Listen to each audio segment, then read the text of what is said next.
ओम श्री गुरुवे नमः। चेतना क्षेत्र में भी विज्ञान का प्रवेश हो। भाग 1। विज्ञान भौतिक जगत की एक महाशक्ति है। प्रकृति के भंडार में असीम प्रयोजनों में काम आने वाली अगणित क्षमताएं भरी पड़ी हैं। उनमें से क्रमशः प्रयत्न पूर्वक मनुष्य के हाथों में कितनी सामर्थ्य लगती गई हैं। एक के बाद एक खोज करते हुए उसने सुख समृद्धि के अनेकों सुविधा साधन जुटा लिए हैं। विज्ञान ने मनुष्य को हाथों में असीम सामर्थ्य प्रदान की है। इस आधार पर वह संपन्न भी हुआ है और बल बुद्धि बढ़ाता प्रगति पर निरंतर आगे बढ़ रहा है। यह प्रकृति के रहस्य को खोजे जाने और उसके ज्ञान के सहारे उपयोगी उपकरण बनाए जाने का ही प्रतिफल है। परंतु संसार में पदार्थ क्षेत्र ही सब कुछ नहीं है। उसके समतुल्य एवं अधिक महत्वपूर्ण चेतना क्षेत्र भी है। विज्ञान को मात्र भौतिक क्षेत्र तक ही सीमित नहीं रहना चाहिए, उसे चेतना क्षेत्र में भी प्रवेश करना चाहिए और व्यक्तित्व निखारने वाले कामों में भी हाथ बटाना चाहिए। यह काम अध्यात्म विज्ञानियों का है। मनुष्य को अन्य प्राणियों की तुलना में स्वास्थ्य, बुद्धि, प्रतिभा, कला, कौशल, व्यवहार, संयम आदि की दृष्टि से अधिकाधिक समुन्नत और सुसंस्कृत बनाना अध्यात्म क्षेत्र के विज्ञानियों, प्रज्ञावान, मनीषियों, योगी, तपस्वियों का काम है।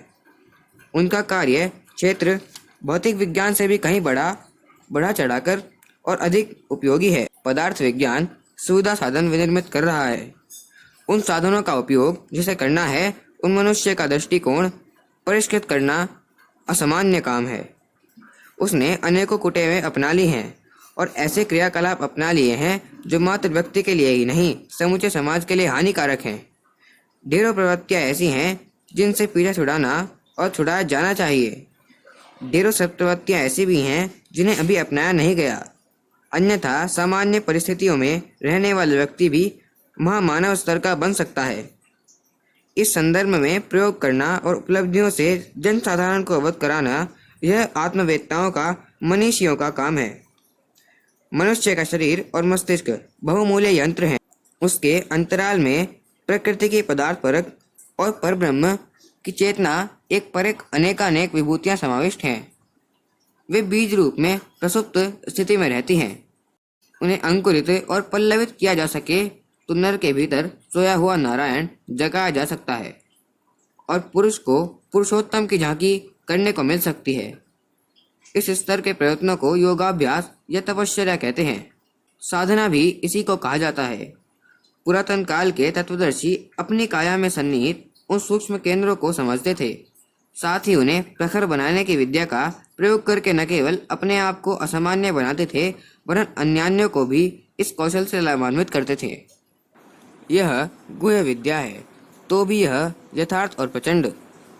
जिसमें श्रद्धा हो वे अनुभवी प्रवीण पारंगतों के मार्गदर्शन में यह प्रशिक्षण प्राप्त कर सकते हैं और अभ्यास की परिणतियों से लाभान्वित हो सकते हैं। पिंड में ब्रह्मांड का समग्र ढांचा विद्यमान है। बीज में समग्र वृक्ष और शुक्राणु में परिपूर्ण मनुष्य रहता है। इसी प्रकार पिंड में ब्रह्मांड है। मनुष्य में देवत्व का उदय करने के लिए उस प्रसुप्त को जागृति में बदलना होगा। यह योगाभ्यास का विषय है। इसे चेतना परक विज्ञान क्षेत्र ही समझना चाहिए।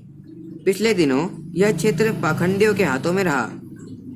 अब उसे मनस्वी, तेजस्वी और तपस्वी हाथ में ले लें तो विज्ञान के अधूरेपन की भी पूर्ति हो चले और उस प्रगति से ऐसा लाभ मिले जो भौतिक विज्ञान से भी उपलब्ध नहीं हुआ।